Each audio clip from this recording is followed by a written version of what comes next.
Well, welcome everybody to this webinar to present the 2024 rules update to our media partners. It's a pleasure to meet you this morning, this evening, this afternoon, wherever you're located around the world. Your presentation panel is myself, Cheryl Danson, who is chair of the World Netball Rules Advisory Panel, and I'm accompanied by two other members of our group, John O'Bradin and Michelle Fippard. We also have two people from our World Netball Digital Department, Emily Whiteside, our World Netball Digital Marketing Manager, and Sophie Reynolds, the World Netball Digital Marketing Executive. And before we start to present the rules, I'm going to just hand over to Emily to say a few words. Thank you, Cheryl. Yeah, just to reiterate what Cheryl said, thank you so much for joining this session on the new rules set to come into play next year. I just wanted to let you all know that we'll be sending out a press release today at 3 p.m. UK time. We'll be sending this directly to all of those in our media contact list. So if you don't think that you're in that list and would like to receive the press release directly, then please could you just send Sophie an email, who is going to put her email address into the chat now, and she'll be able to add you to that list. If not, it will also be on our website and we'll be promoting it across social media as well. At 3 o'clock as well, we'll also have the digital version of the rules book go live on the World Netball website, along with some of the resources that Jono, Cheryl and Michelle are going to take you through now. If you have any media inquiries as well, then please don't hesitate in sending Sophie an email, and we'll do our best to help you with all those questions. So yeah, I'll hand back to you now, Cheryl, to kickstart this session. Thank you, Emily. Thanks. So I'll just do a brief welcome and then go through the agenda and our overarching principles, and then I will hand over to Jono and Michelle to take us through some more exciting video materials and the rules update. So our 2024 rules of netball have been circulated digitally to all of our members and to World Netball officials. We are running or ran a series of webinars which started last week.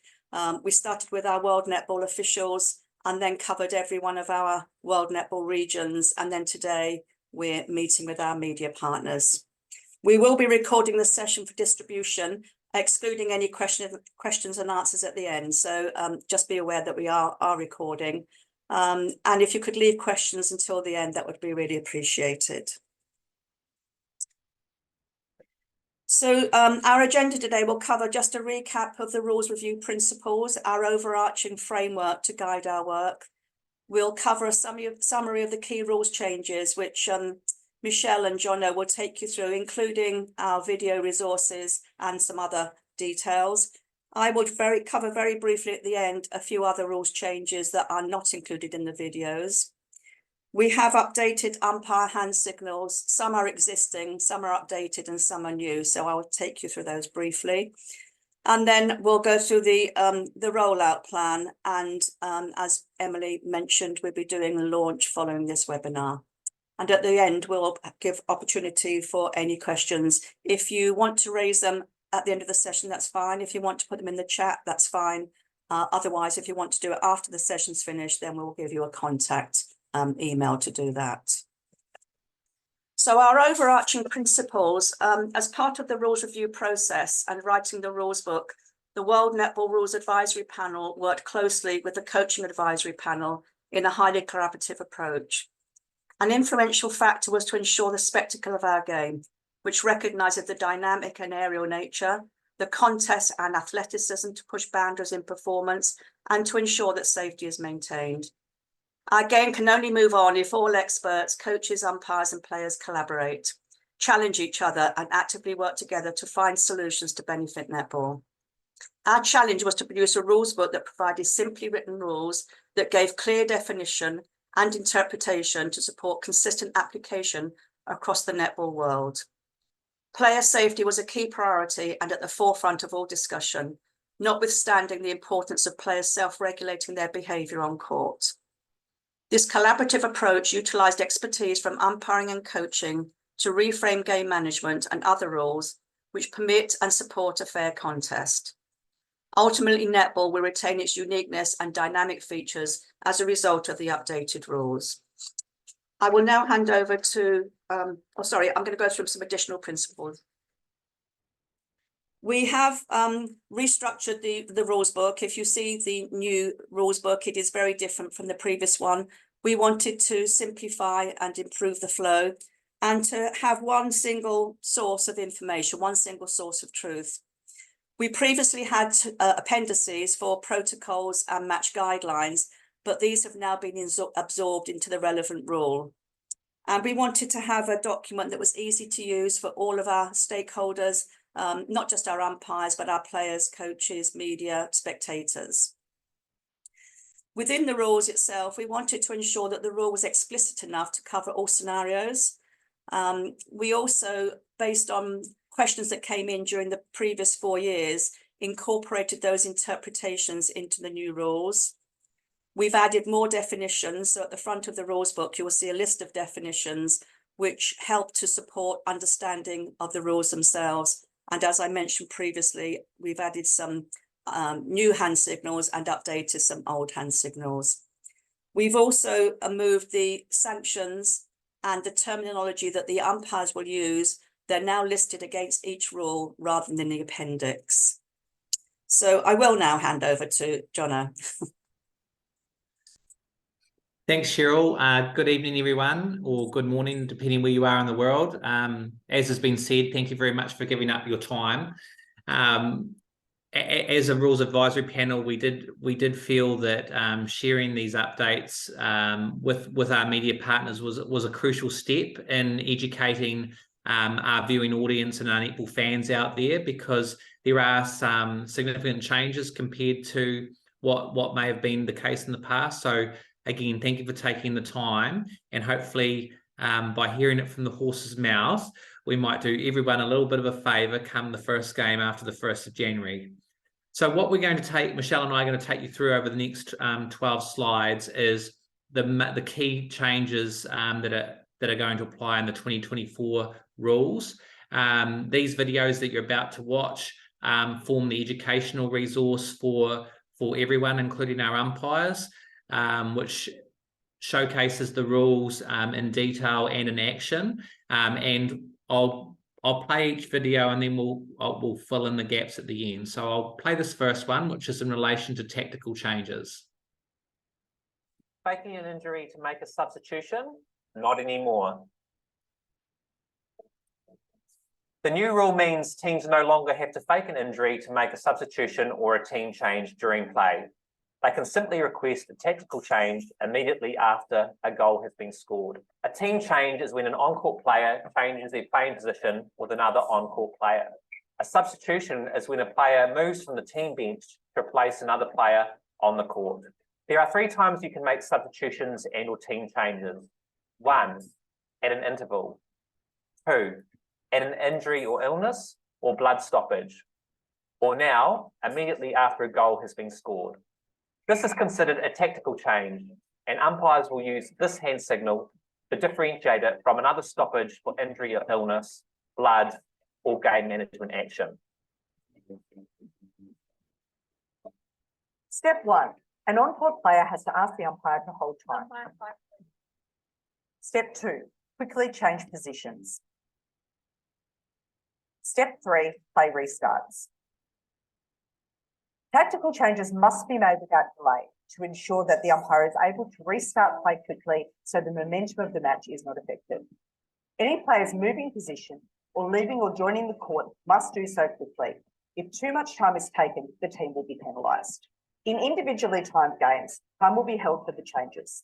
This will not be possible in centrally timed games, but teams will still need to complete changes efficiently so that they're not penalised for delaying. Tactical changes may be made by both the requesting team and the opposing team. While you have a right to make as many changes as you like, if the number of changes is becoming too disruptive to play, the umpire can refuse to allow them, or even penalise the team for delaying play. This change will make tactical changes much easier. Enjoy.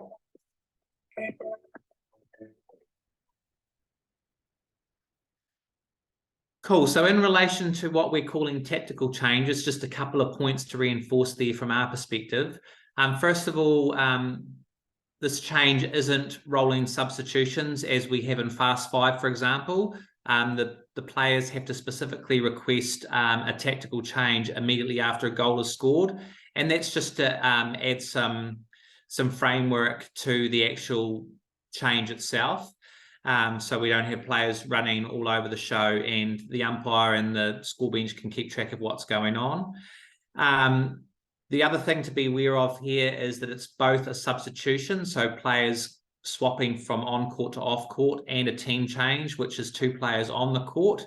And it's not just the team who is calling the stoppage that is permitted to make a change. The opposition can also make a make a tactical change at the same break and play. So we're trying to get everything out of the way without as little disruption as possible.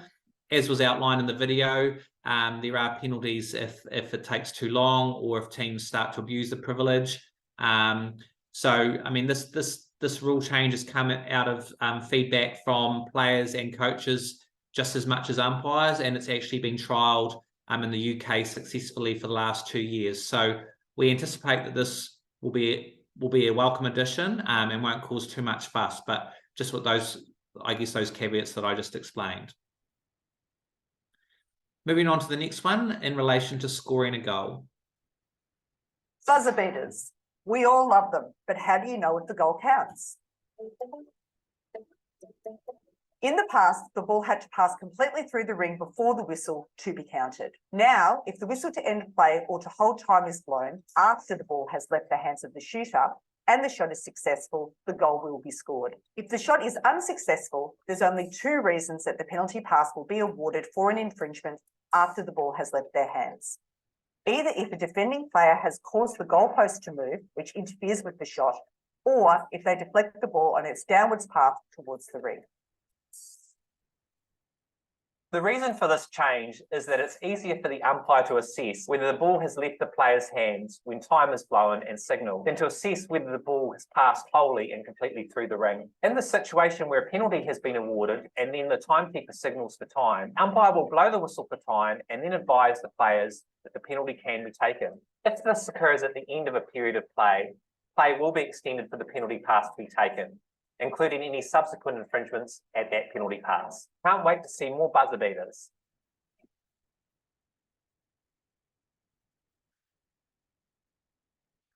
Okay, so in relation to scoring a goal, the distinction here is that in the past, a goal has been counted at the end of a period of play only if it's gone completely through the ring at the time the umpire's whistle goes, which is quite a hard assessment of what could be quite a match-defining decision, because obviously the umpire is having to look 3 meters up in the air when their vision is effectively down on play at court level. So what we've said now is that the assessment is whether the ball has left the shooter's hands or not prior to the umpire's whistle being blown. And we think with this change, it should give a much higher chance of accuracy in relation to these decisions by the umpire. And as I said, if this is at the end of a match, is quite a key decision to make. There's also procedures in place for if there's a subsequent infringement at that shot, as has been outlined in that video clip. Now moving on to the centre pass. Before I play this video, I just wanted to preface this with saying this is obviously an area of the game that, given that netball is all about alternating possession, we do want to make sure we get this right. And the changes that we've made around this are basically to give us every possible chance of achieving this outcome. We know from time to time there's been errors in high-profile matches, but we're really making sure that we've got every safeguard in place to make sure this doesn't happen again. So I'll play the clip now. In the game of netball, the team taking the centre pass alternates throughout. Most umpires use a hair tie or a band on their hands to keep track of whose pass it is, because we're all human and we can all make mistakes. We've made some changes to make sure we get all the centre passes correct. After a goal is scored, both umpires and the reserve umpire, if there is one, indicate the direction of the centre pass with their arm, and the controlling umpire calls the name of the team who is taking the next centre pass. If the umpires disagree or are in any way unsure, the umpires must seek clarification from the scorers. If both umpires indicate the centre pass direction incorrectly, the scorers notify the umpires prior to the centre pass being taken by talking to them or by electronic means in elite netball. The updated rule allows an on-court player to appeal to the umpire before the centre pass is taken, if they believe it is being signalled incorrectly. Once the centre pass has been taken, any mistakes cannot be rectified. It's too late. The umpires will then check with the scorers, who will confirm the centre pass and tell the umpires. We've added these extra safeguards to stop errors at the centre pass.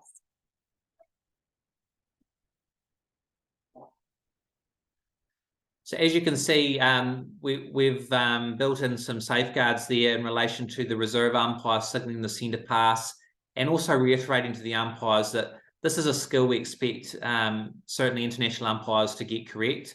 It's pretty fundamental to our toolbox as umpires. But if there is any uncertainty or clarification required, we are saying that they need to stop and check, because we don't want it being passed wrong. But we're also putting a bit of a onus back on the players here, because they certainly know whose pass it is more often than not. So if players are unsure based on what the umpires are signalling, they can actually ask to check the centre pass for their accuracy. The key thing with all of these things is that it must occur before the centre pass is taken. Once the centre pass is taken, there's no going back, and that'll just be an error. So it really is important that we all work together to make sure we get this right, because none of us like having any dramas. I'll now hand over to Michelle, who's going to cover the removal of the toss-up.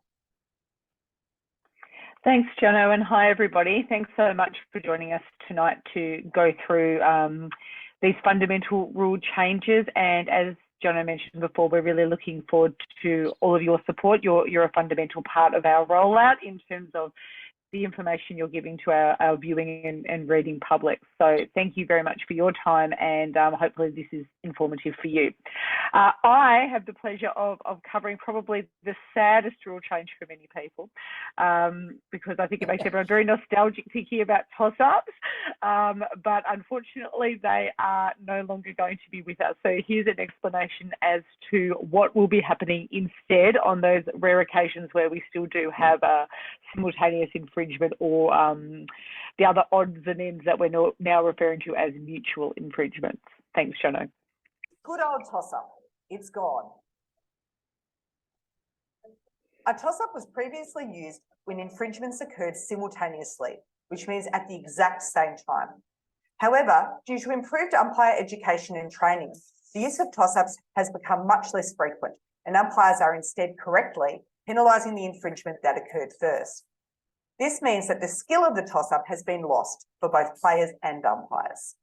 Although rare, there will still be some occasions when infringements do happen at exactly the same time. So now, if the whistle is blown for a simultaneous infringement, the umpire awards possession to the team that was last in possession of the ball, where the ball was when play stopped. Any player from that team may take the ball for the restart of play. It does not have to be the player who actually had the ball last. This is different to a situation where possession is called as a clarification, where two players gain possession of the ball in quick succession. Because the new action only applies in the same situations where a toss-up would have been awarded under the previous rules, it is expected that this will not be used frequently. Some moments it might be used are at a centre pass, two opposing players into the centre third before the whistle, and one or both touch or catch the ball, or for any other mutual infringement. As the infringements are simultaneous, it is not possible to apply the advantage rule, even though the same team will be awarded possession of the ball. Remember, we expect this to be used as often as we would have seen a toss-up, so not very often. Okay, so as I'm sure that you all appreciate, over time toss-ups have become much more rare. We don't see them that often, and when we do, it's often a situation where something has gone horribly wrong, or when they are executed particularly well. And certainly at community level, we're now in a situation where we have an entire generation of both players and umpires who don't actually even know what a toss-up is, let alone having done one or practiced one. It's not like the good old days where it was sort of a fundamental part of both player and umpire toolboxes. So the general consensus, and this was certainly the feeling at Congress amongst our members too, was that we needed to get rid of it and have a simpler way of restarting play. But the main debate was about what that was going to be. And we kind of had tossed up a number of options, some of which engaged scorers, which a lot of countries were against because they didn't want to give the scorers more jobs.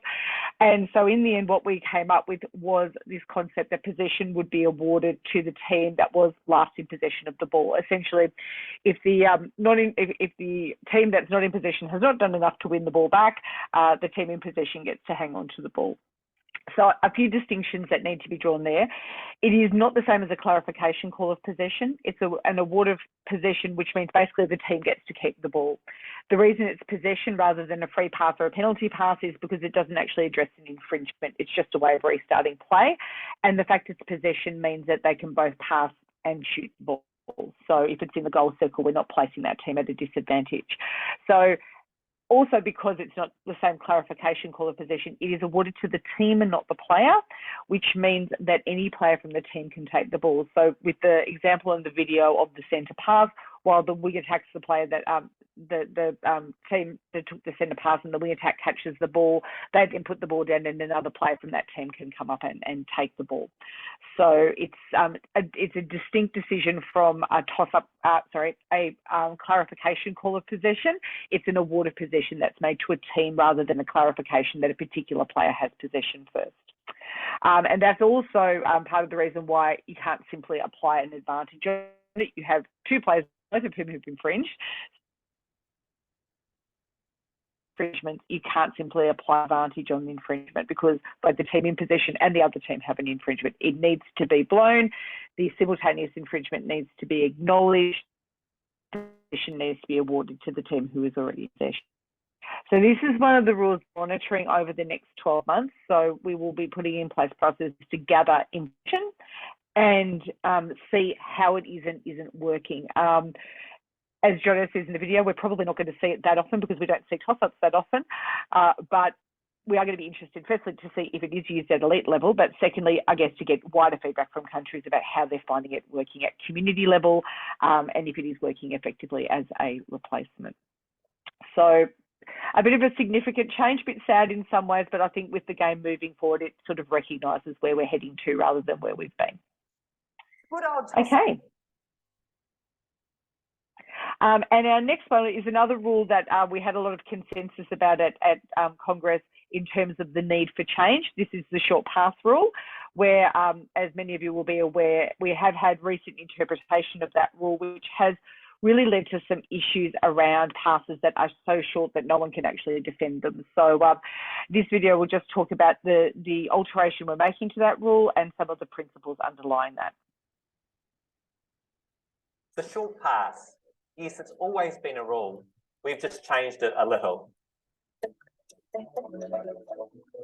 It is a fundamental principle of netball that every pass should be capable of being legally contested.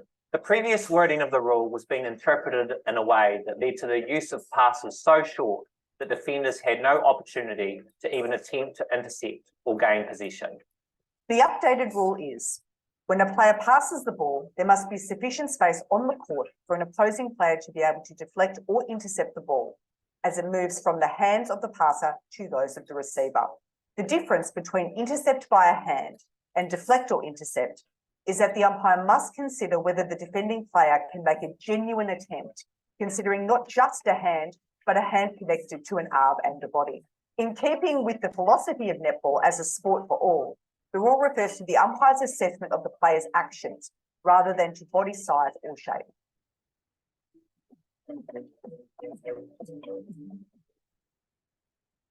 Okay, so quite self-explanatory.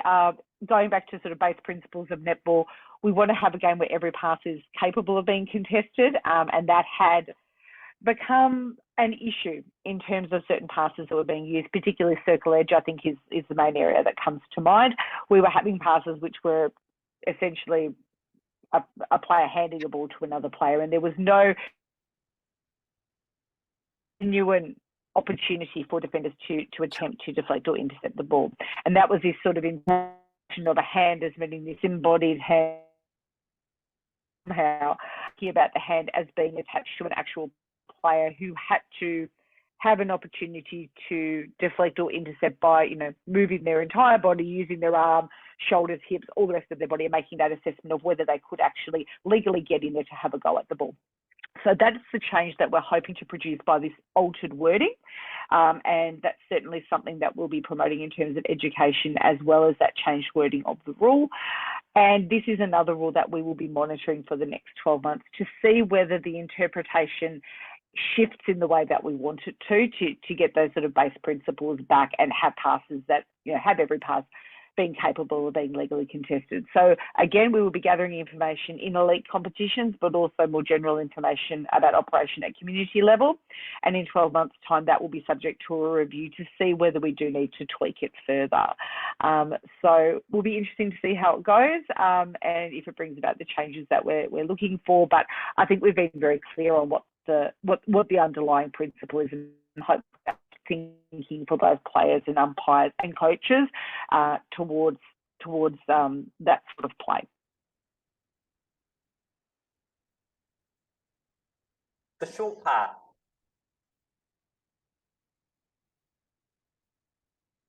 Okay, so we now have a sort of series of relate to player safety.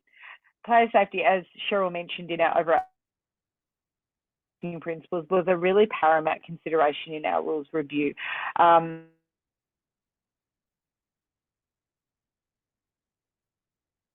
faster, stronger, fitter players. We have professional leagues. We've moved a long way from where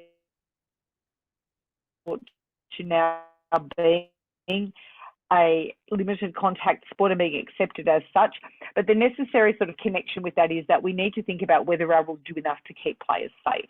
And if we want to be able to have this fast, skillful, dynamic game and recognising our players as the wonderful athletes they are, we also need to make sure that we're protecting their safety by having suitable rules around blood, injury, stoppages, and then also around game management and the sorts of actions that are taken in the event of foul play. So this is the first of a series of videos that show some of the changes that have been made around this. This first one is about blood rule and about head, neck injuries and concussion. Player safety is paramount in netball. We've made some changes in the new rules, most of them to ensure the game of netball is safe and fair. It's important that player safety is taken seriously by players, coaches and umpires in dealing with injury incidents. Blood. Players who are bleeding, have an open wound or blood-stained clothing must leave the court and be substituted. But we no longer require a player with dried blood on them to be substituted. Players with dried blood are now permitted to clean up quickly and continue playing.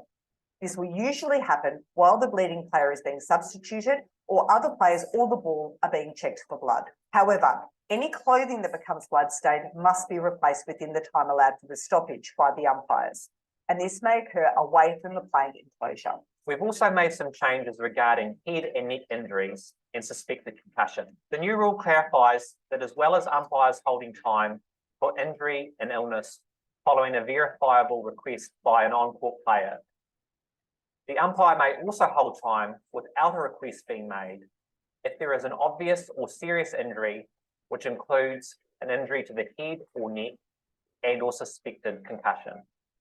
At the elite level, we've introduced an independent concussion observer who may, along with a primary care person or team doctor, advise the reserve umpire to ask the umpires to hold time if there is a suspected concussion. In extreme circumstances where player safety is endangered, a primary care person, team doctor, or independent concussion observer may enter the court while play is in progress. Either umpire will then immediately hold time.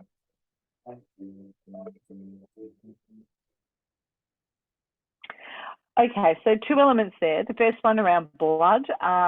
We consulted quite closely with our medical panel in terms of what changes needed to be made around our existing blood rule, mainly because there seemed to be a lot of inconsistency between what we were doing in netball, which seemed quite pedantic, as opposed to other contact sports where people seem to be racing around with blood streaming everywhere and there was no problem.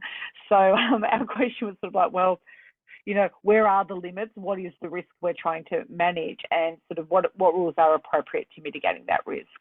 So we now have landed on the situation where an actively bleeding player still must leave the court to be patched up. But if we have a player with dried blood on them, they are no longer required to leave the game if they're able to be cleaned up in the time that is available for the treatment of the bleeding player. In the event that there is blood on clothing, that clothing still needs to be removed, but it can again be done within that time frame, and the player can remain on the court if that's possible. I mean, obviously there'll be some situation player might need to leave the court, and they're specifically allowed to do so now to avoid situations where we have this sort of weird huddles courtside so people can change their dresses. So hopefully that's going to be a more practical application of the blood rule that doesn't result in these sort of slightly weird situations where we have people leaving for sort of smidgens of dried blood that no one knows where it's actually come from, and we're really just dealing with sort of the risk of a bleeding player. The second part is around our stoppages for serious injuries, and in particular head, neck injuries and concussion, which in netball is a real risk that I think we need to be much more cognizant of. We play with a lot of players on a hard surface. If things do go wrong, there is actually quite a high potential for a serious head injury. So we need to really make sure that if we suspect that's happened, we're able to get that player assessed and treated as soon as possible. So there's clarification around the ability for umpires to call time without a request from an on-court player in instances where that has occurred. And then at elite level, there is also this introduction of an independent concussion observer who has the power to stop play in order to have a player assessed in the event that they consider it to be necessary. And they will do this by alerting the reserve umpire, who then will let the on-court umpires know that time needs to be held for that player to be substituted for assessment.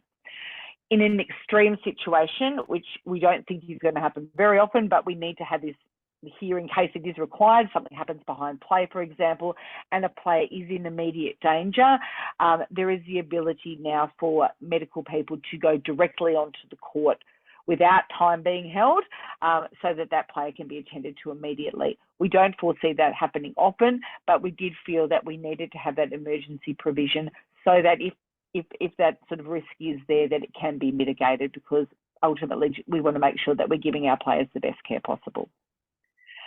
That's it from me, and I'm now going to pass back to Jono to talk about game management and foul play. Thanks, Michelle. As Michelle has just touched on there, that's kind of the intro to the player safety aspect, which was a fundamental consideration when we were looking at this rules review. And given that consideration, we then needed to turn our mind and attention to the rules and sanctions that apply to support this objective. So a significant focus of our work in relation to this was guided by the overarching rules review principles as agreed with the World Netball Board. And specifically, we were asked to overhaul the game management rules to simplify their application and encourage consistent use. One of the feedback that we were getting from players and coaches, for example, was they weren't necessarily clear where the boundaries were and what the steps were in terms of player behaviour not being adjusted. So we have really been unapologetically detailed in how we expect game management to be applied in the course of a fixture. And that really leads on to the next point, which is that the players need to self-regulate and change their own behaviour. There was a view that sometimes it was coming across that the umpires were wielding the stick, and it was only then that they really started to get a change of behaviour. Arguably, this wasn't even always the case. So really putting an emphasis on the players to take ownership of their own behaviour on the court and adjusting that accordingly, rather than the umpires having to do so. The next part was obviously in relation to making sure that really dangerous acts of play were not occurring, so players were kept safe. And Michelle's touched on a couple of these things already. Obviously, in areas where there is contact with the head or neck, or the head or neck makes contact with the court, how are we dealing with those in our rules of the game, given that there is a high chance a player could be injured in those scenarios. We also really wanted as a sport to look at and address the high number of penalties that are getting racked up in some matches. empirical evidence over the last few years, both at an international level and at an elite competition level, are that the penalty count is going the wrong way. And sure, that comes down to a variety of factors, but there is a general consensus that people watching our great sport don't want to listen to the whistle going 10 times in a goal circle before a goal goes through the hoop, as an example. So we wanted to look at see if we could address that as well. And I guess that was about giving the umpires a framework and supporting them in making the hard calls. Game management decisions obviously have a high impact on the match, and they often draw a lot of attention from all stakeholders, including yourselves and the media. So we wanted to make sure that the guidelines were really clear, so when an umpire had to take these actions, they felt supported and confident in doing so. Because at the end of the day, they're only there to rule on something that happens in front of them. It's not their fault that they have to apply a game management action. And we also wanted to make sure that there was greater consequences for individuals that were playing outside the rules while maintaining that safe and fair contest. So with that in mind, I'll just play this first clip and then we'll get onto the actual actions themselves. Game management is crucial to keeping our game safe and fair. Any game management action outlined in the rules is compulsory, not optional. In this video, we'll cover the key changes in the rules and explain the game management process.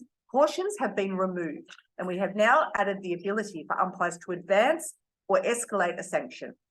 And players that are ordered off can now be replaced by another player after 4 minutes. Now, let's run through the game management actions. To manage the match, an umpire will use any of the following in addition to penalising infringements. Normally, an umpire will work through these game management actions in order, unless an offence is serious enough to require that a higher level of game management be applied immediately. Step 1 is for low-level incidents that do not compromise player safety. An umpire can provide proactive advice where a player is provided with specific feedbacks to change their behaviour without the need to hold time. Step 2 is to advance and or escalate the sanction. A sanction may be advanced up to half a third or about 5 metres. If an infringement is in the goal third, it can be advanced into the goal circle. If it is a penalty pass, the infringer stands out of play at the new position. A free pass may be escalated to a penalty pass, either as a standalone action or in combination with the sanction being advanced. Advancing or escalating a sanction isn't appropriate for infringements that endanger player safety. Instead, the umpire would move straight to step 3, 4, or 5, having regard to the seriousness of the behaviour concerned, the principles of fair play and good sporting behaviour, as well as the paramount consideration of player safety. Step 3 is to warn a player. This lets a player know that if they continue to infringe the foul play rules, they will be suspended. Step 4 is a suspension. The player will be sent from the court for 2 minutes of playing time. When defence, that's dangerous play, you are suspended for 2 minutes. After the 2 minutes, the suspended player may return to the court, or the coach may choose to replace them with a different bench player. This is an important change, as it means coaches have more choice, especially if they think the suspended player isn't going to be able to adjust. Step 5 is ordering off, where a player must leave the court and take no further part in the match. Goal defence, that's highly reckless, dangerous play, you're ordered off. Key change with this rule is they may now be replaced after 4 minutes of playing time. It's important to remember that umpires work as a team to control the game. Warnings, suspensions, and ordering off are all immediately binding on the co-umpire. As an example, if one umpire gives a warning and that player continues to infringe the foul play rules at the other umpire's end of the court, they would then suspend the player. A quick reminder on how a warning, suspension, and ordering off is given. Hold time using the hand signal. Use a specific term and hand signal for the game management action. Advise the player of the behaviour the game management action is being applied to.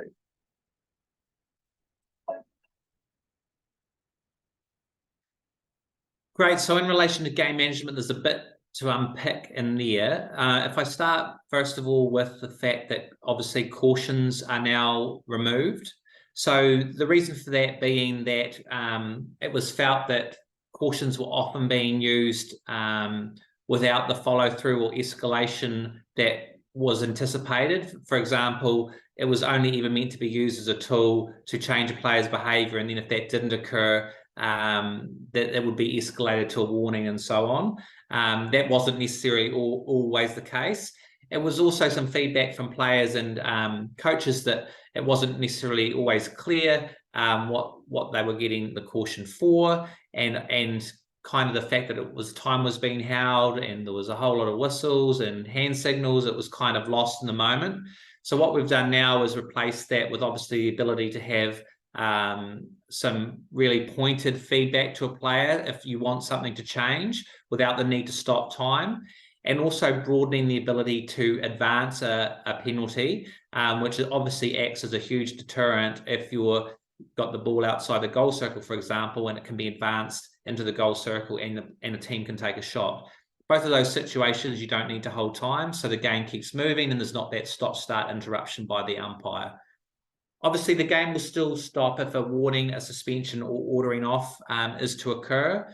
A couple of changes in relation to that is we've provided the coaches with the mechanism to substitute a suspended player straight off the umpire's bench once the suspension period's ended, so we don't get into this Russian roulette position where if they do something naughty again, they're going to be ordered off for the rest of the game. And then if a team unfortunately does lose a player due to being ordered off, while that player has to leave the court for the rest of the match, that team is allowed to replace that position after 4 minutes. The reason for this is ordering off was quite an unequitable action in the match, depending on when it occurred, the position of the player, etc. So we felt by just having a time period and allowing a team to replace that player is obviously still punished, but the team is not unduly punished, albeit a lot of damage can be done in that 4-minute period. So we're hopeful that by just making it a little bit more equitable, that again, it'll be something else that's removed from the umpire's back of their mind when they're making this decision in terms of the wider impact on the match. So moving on now to foul play. So this is kind of the things that happen to have the game management actions that we just talked about applied. Just as an opening comment here, I'd just like to say that it's somewhat been a traditional view in netball that somehow if a player's suspended or ordered off from a match, that somehow the umpire's at fault. It was it's their issue. I think we've moved that thinking now, and we accept that, as we see in other sports, there are certain types of behaviour where it's just not okay and the player is going to leave the court as a consequence. And I think if netball is to take itself seriously, we obviously have to adopt the same view. Certainly at an international level, it was felt that from the rules panel's perspective, there have been incidences both at test match level and in league competitions around the world. There have been instances where we know the correct outcome, as we would want, is for a player to be suspended or ordered off, and for whatever reason that didn't happen. So we wanted to make sure that when we were rewriting these rules, that we were absolutely clear as to what we expected those game management actions to be applied for, because again, it affects the player safety. So I'll play this clip now. Foul play, not cool in our books. Foul play has been split into 3 categories: unfair play, unsporting behaviour, and dangerous play. Each attracts increasingly serious game management action. Let's explain them. Unfair play includes delaying play, when a player or team intentionally wastes time or delays play. Intentional infringing, when a player intentionally infringes any rule. Repeated infringing, if a player or team repeatedly infringes a rule or a combination of rules. Advantage instruction centre, advantage offside centre, advantage offside centre. Intimidation, when a player with or without the ball attempts to intimidate an opponent using behaviour designed to distract them to obtain an unfair advantage. Examples of intimidation include covering an opponent's eyes, swiping the ball directly in front of their face, making unnecessary loud and sudden noises, stomping the ground, waving arms erratically, or sledging by deliberately insulting or verbally intimidating an opposing player. Disputed ruling. When a player disputes a ruling given by an umpire, if an umpire's call is not clearly heard, a player may ask the umpire to repeat the infringement penalised or seek clarification of where a sanction or action is to be taken. The game management action awarded for unfair play is a penalty pass, which is advanced.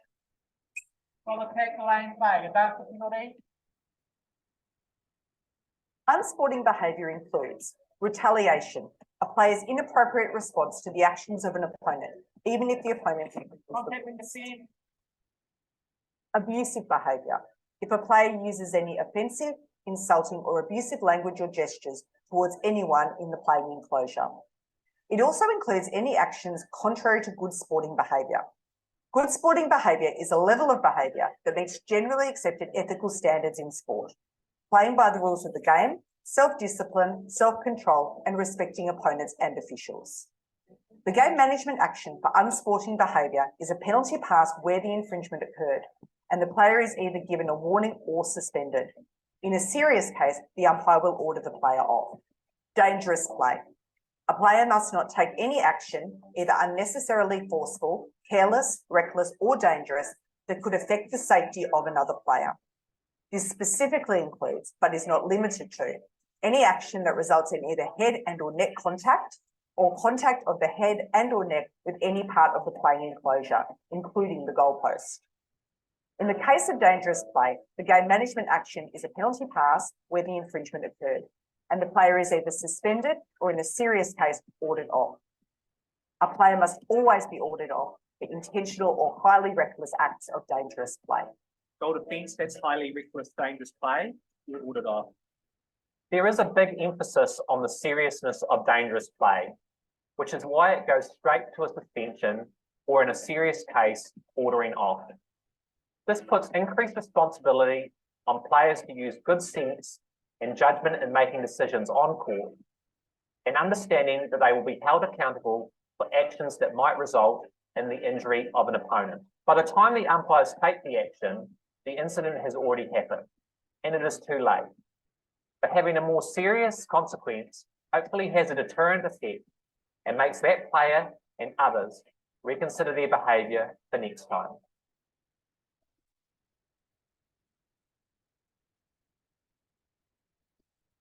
So again, a little bit of detail to work through there. I think I just want to take the moment now to just reiterate, when we're talking about game management, these are actions that the umpires are forced, their hand is forced. They don't have a choice. They have to take certain game management action that's stipulated in the rules, and that's all about player safety and ensuring a fair contest. It's not an optional thing for the umpires. When it comes to dangerous play, which is obviously at the very high end of the spectrum in terms of behaviour we don't want to see on the court, the only option the umpire has in situations with head or neck contact, or if head or neck contact ends up on being on the court or the goalpost or some other part of the playing enclosure due to an action of another player, the only choice the umpire has is whether they're going to suspend that player or order them off. So if you see those sort of instances in a match, at a bare minimum, a player will be being suspended from the court for 2 minutes. We have outlined in the rules what an umpire should consider when deciding whether it's a suspension or ordering off is more appropriate. And that's things such as, is it highly forceful or is it low force? Was it deliberate or was it avoidable? Was it at high speed, low speed? Was a player in the air, which obviously elevates the danger level versus somebody that's on the ground? So while the list isn't exhaustive, we have provided some framework for the umpires to consider. But again, just to reiterate, if there is contact of a player with the head or neck of another player, or they contact and it causes their head or neck to hit the court or hit a goalpost or something like that, that is dangerous play. the minimum sanction and game management action for that will be a suspension, or in a serious case, that player will be ordered off. So you can really see that we are trying to hammer home the player safety element here, and we're unapologetic about that. And we're looking for players to use good judgment in what balls they're going for and how they're playing on the court to make sure that they don't fall foul of these rules. So I hope that gave enough detail. I'll pass you back now to Michelle, who's going to cover some of the other tweaks. Thanks, Jono. So the next three rules we're going to cover are not changes so much as they are refreshers of existing rules, where we were asked by the membership to provide greater detail around rules that they felt were being umpired inconsistently, or rules where they felt there was not clarity around the principles that sort of underpin the way that they should be applied. I mean, when we get rules suggestions from countries, one of the big things we always look at is the rule the problem, or is the interpretation of the rule the problem?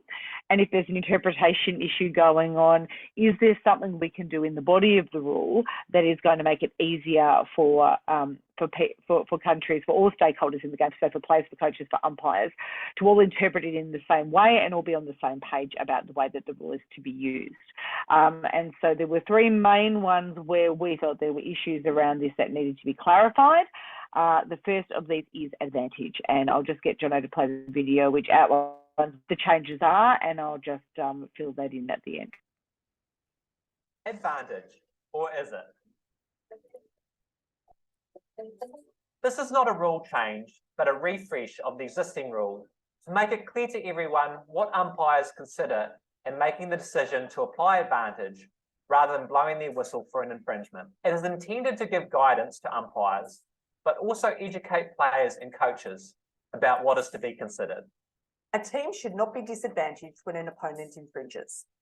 If an infringement occurs and the non-infringing team would be disadvantaged by the umpire blowing their whistle, they will refrain and instead call advantage, allowing play to continue. The principles for application of advantage are: the ball should be able to move forward towards the attacking team's goal end. If the ball has moved sideways or backwards, it is because the team in possession made a tactical choice to do so. They have not been forced to do so by the infringements. The team with the ball should genuinely be able to play it in a way they want to. It should not be under undue pressure as a result of the infringement. To call advantage, the umpire will call advantage and state the infringement and playing position of the infringer. Use the umpire hand signal for advantage. There are some instances where advantage can't be called, including any foul play incident or incidents where an injury has occurred, especially head and neck contact. If the whistle is blown for an infringement, the sanction must be awarded. The only exception is if a goal is scored by a non-infringing team, where the umpire will award the goal, calling advantage and stating the infringement and playing position of the infringer. Advantage. There you go. We've refreshed the rule to make it clear what umpires are thinking about when calling advantage.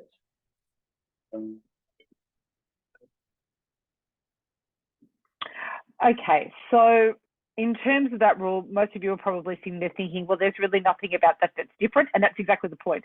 There's actually not terribly much that's different from what we already do. However, the rule itself, prior to this refresh, was pretty much a sentence long and said, you know, a team must not be advantaged when an opponent infringes, and that you could signify that, the umpire could signify that by, you know, not blowing the whistle and calling advantage instead. But it didn't actually sort of flesh out what umpires would be considering in making that determination, or even really when the advantage was called, what the umpires would say. So that's probably the first thing that's worth noting. The advantage rule now requires that the playing position of the player be stated as well as the infringement when advantage is called. Now, most umpires do that as a matter of course, particularly at elite level.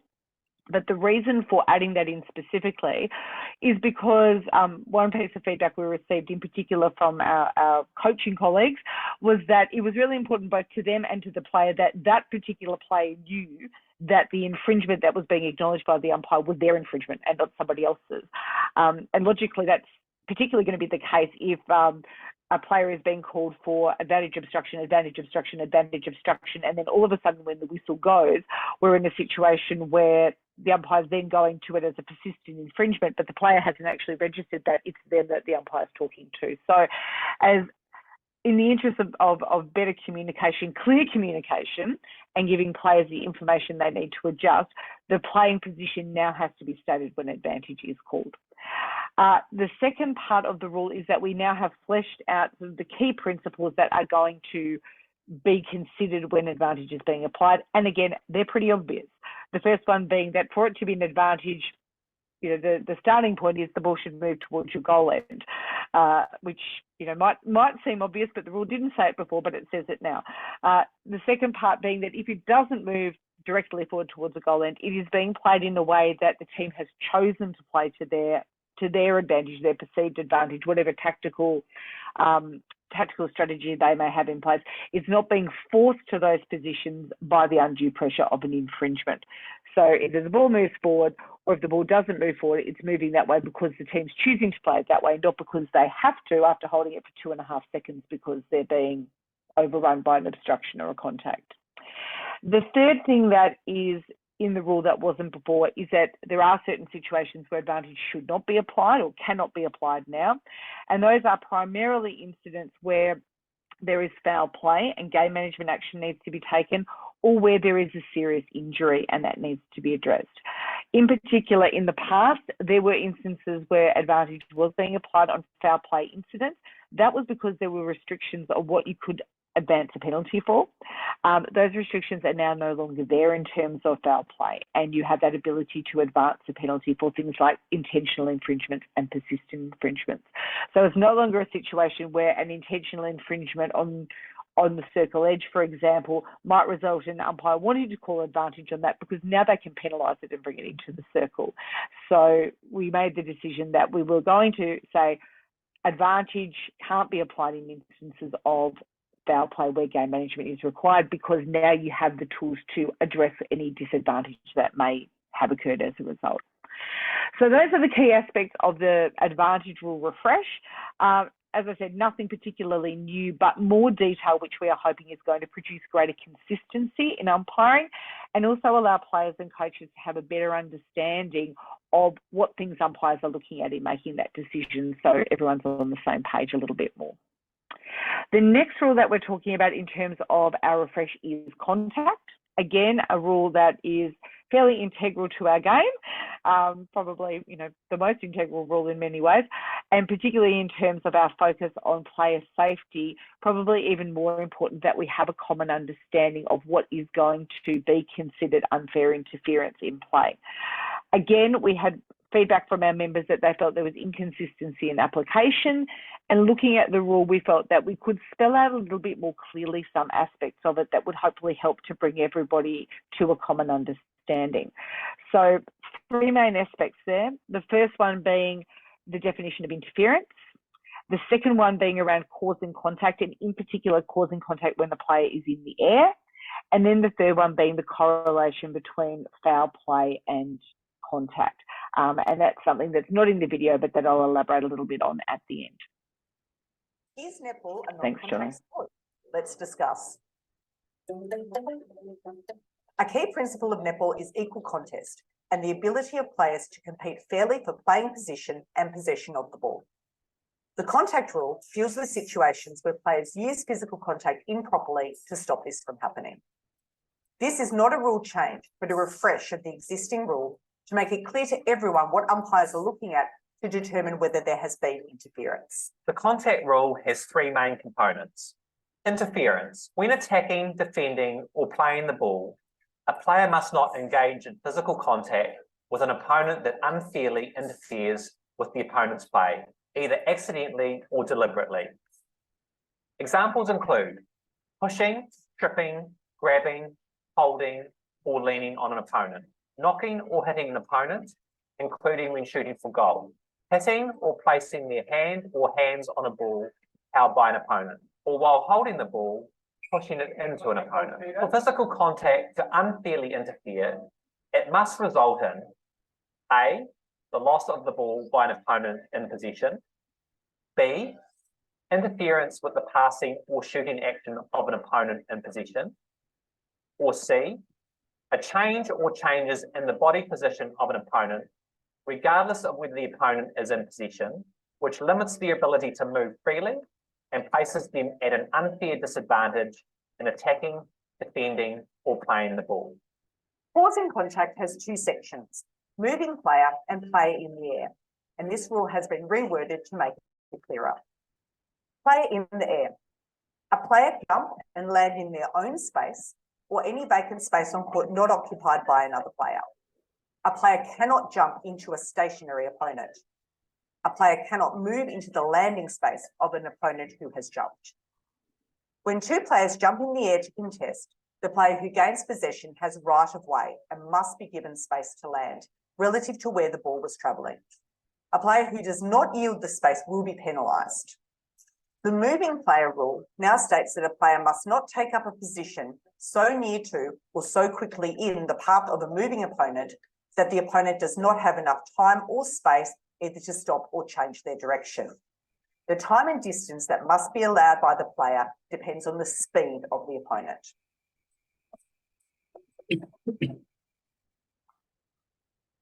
Okay, so I guess the first part of the rule around interference, the key change is that as well as talking about what the infringing player cannot do, we now talk about what the impact on the non-infringing player has to be. And that was kind of the missing link, I think, in the previous version of the rule. We talked about what the infringing player wasn't allowed to do, but we didn't talk about what we would be looking at in deciding whether it actually interfered. So this is, I guess, our effort to help join the dots between those two things. So we talk about loss of possession of the ball, interference with throwing or shooting action, or interference with positioning in a way that causes an unfair disadvantage and limits the ability to move freely. So interference now incorporates elements of both what the infringing player can't do and what the impact on the non-infringing player needs to be. That's the first part. The second part in terms of causing contact is about this sort of fleshing out of what we mean when we talk about causing contact when the player is in the air. I guess the big clarification there that is a little bit different to perhaps what was in the rule previously is that clarification about when you have two players in the air in an aerial contest and who has the obligation to yield space for landing. Because before the rule wasn't necessarily that clear on that. We talked about the fact that, you could only jump, you could jump and land in your own space. You couldn't jump into somebody who was already there. But if we had two people in the air and one of them got the ball, who had to yield the space? So we're now very clear about the fact that the player who gains possession has to be given right of way and that the other player must yield that space upon landing. And similarly, no other player may move into that landing space. When we're talking about the player on the ground who is moving, and again, this is a rewording rather than a change to the rule, we're talking about how you assess whether or not the player can stop or change direction, and there we're talking about time and space, and that is related obviously to the speed at which the player is moving, and that is to help the umpire make an assessment of could the player have stopped or changed direction, or has that defending player moved into the path too late and that's not possible, and as a result they have caused the contact. The final part, as I mentioned earlier, is that there is now a section in Rule 17, which is the contact rule, around a correlation between dangerous play and contact, and in particular what types of contact will normally constitute dangerous play. That in particular focuses on play in the air, both in terms of the causing contact rule, so a player in the air who is not given safe landing space either as a result of a failure to give right of way or another player moving into the landing space, but also a player in the air who is infringed by an opponent in a way that stops them from landing safely. And this is where there may be a contest in the air where a player is grabbed or held or otherwise interfere with in a way that stops them from landing safely. And the view was that the risk that's posed by that sort of contact is sufficient that it needs to be considered as dangerous play. The other element, consistent with what we've spoken about in other parts of the rules, is where there is contact that results in head or neck contact, either head or neck contact with another player or with any part of the court, including the goalpost. So those will normally be considered as dangerous play, meaning that game management action will be required. And we just wanted to make sure that that connection was very clear within the contact rule. The next rule that we have given a little refresh to is playing the ball. we found that it was a rule that was considered very confusing, even though really it's not, but there seems to be a lot of confusion around interpretation, and in particular around what you could do to gain possession of the ball, in terms of how many bats and bounces and tips you were allowed to have, and then once you had the ball, what you could and couldn't do with it. And in particular, if you had the ball and then lost it, when you could gain possession again. So we have reordered this rule in terms of its structure in the rule book to sort of group it into those groupings, what you can do to get the ball, what you can do with the ball once you've got it, what you can do with the ball if you haven't actually had possession of it, to try and make it a little bit easier to umpire, which is ultimately the aim. We want it to make it easier to umpire so it can be more accurate. And we thought that having a really sort of nuts and bolts educational video around that would also be very useful. And this is our nuts and bolts educational video to accompany that rule. So this is really about increasing accuracy. And I mean, it's at all levels, but I think in particular at community level, this is, we hope, going to be a really beneficial resource to helping this rule be umpired a bit better. Replay ball is one of the most.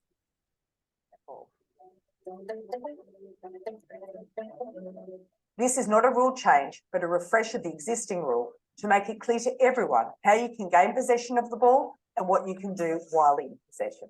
To gain possession of the ball, a player may catch the ball with one or both hands, roll the ball to oneself, catch the ball if it rebounds from the goalpost, bat the ball once and then catch it, bounce the ball once and then catch it, or touch the ball in an uncontrolled manner once or more than once and then catch it. A player may not fall on the ball to gain possession or gain possession of the ball while lying, sitting, or kneeling on the ground. If this occurs, the umpire will award a free pass. A player may not use the goalpost as support, including to gain or retain possession of the ball. Any player in possession of the ball may pass it with one or both hands. A goal shooter or goal attack in possession of the ball in the goal circle may either pass the ball or shoot for goal. A player must pass or shoot for goal within 3 seconds. After having possession and releasing the ball, a player may not touch the ball again before it touches another player or it rebounds from the goalpost. Without having possession of the ball, a player may 1. Bat or bounce the ball to another player. 2. Bat the ball once and then either bat or bounce the ball to another player. 3. Bounce the ball once and then either bat or bounce the ball to another player. 4. Touch the ball in an uncontrolled manner once or more than once and then either bat or bounce the ball to another player. There are other ways of playing the ball that are prohibited in netball. A player may not 1. Kick the ball. 2. Strike the ball with a fist. 3. Roll the ball to another player. 4. Pass the ball or shoot for goal while lying, sitting or kneeling on the ground. This should make it easier to interpret the rules for playing the ball.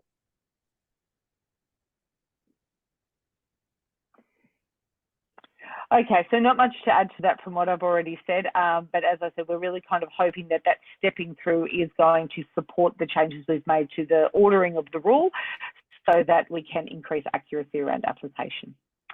The final video of our major changes is around the throw-in, and it's a pretty straightforward change. We've now sort of decided to create some consistency around what happens with other sanctions on the court to say that players no longer need to wait for everyone to be on court before a throw-in is taken. And the video takes you through both how that will work and the reasoning that underlies it. Thanks, Jono. Waiting for everyone to be on court for the throw-in? Not anymore. If you're ready to take a throw-in, you don't have to wait for everyone to be on the court. Just like any other sanction, the player taking a throw-in can play the ball as soon as they are in position without waiting, even if everyone is not on the court. But don't forget, you can't have your toe on the line while taking a throw-in, and you need to be within 15 centimetres of the line. The previous rule was difficult for umpires to apply because players may move off court to reposition, and also we want to speed up the game and ensure momentum isn't lost.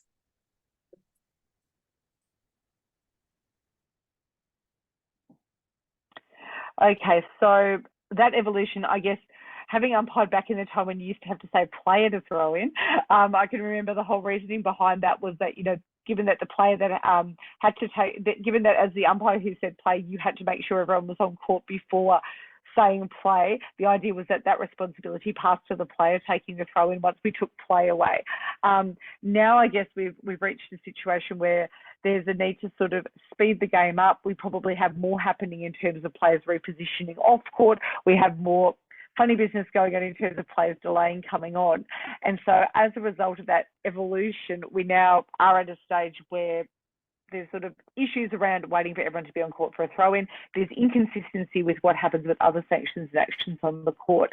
And so there was sort of general consensus that it would be worthwhile to dispose of that requirement.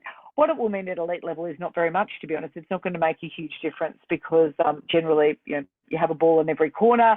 There are ball girls. There are people to go and get the ball for you. So it's not going to make a big difference.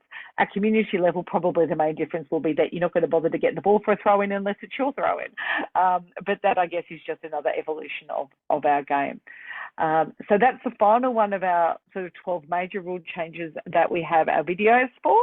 I'm now going to pass over to Cheryl, who will just take you through a couple more of the incidental changes to the rules. Thank you, Michelle and Jono. I'm very briefly going to take you through some changes in relation to the lift obstruction. So we've seen the lift come into our game where a player from a team lifts a player from the same team into the air to defend. We have built into the rules book, you can lift a player, but we need both players to be 0.09 meters away from the player with the ball, and the distance is measured from the grounded foot. So the distance is measured from feet, but neither player may interfere with the player in possession of the ball. The other one that we've clarified is in relation to a pivot. So I'll give you an example. If a player in the goal circle receives the ball facing out towards the court, her defender may take up a defending distance 0.9 meters away from the back of the foot. If that player then pivots to shorten the distance, the defending player must readjust their defending distance to be 0.9 meters away from the player with the ball. And then in relation to obstruction of a player without the ball, it previously said that a player must not attempt to defend a player to prevent possible movement. We've now changed that to say they must not prevent movement, the actual movement. It was very difficult for umpires to assess possible movement. They now need to look to see if it's preventing actual movement. The other one that is key is in relation to the offside rule. We haven't actually changed the offside rule itself, but based on popular demand, we had lots of submissions in the rules review.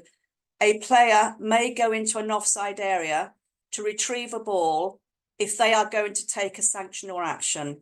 So they can go into the offside area, pick up the ball, go back and set themselves up to take that sanction or action.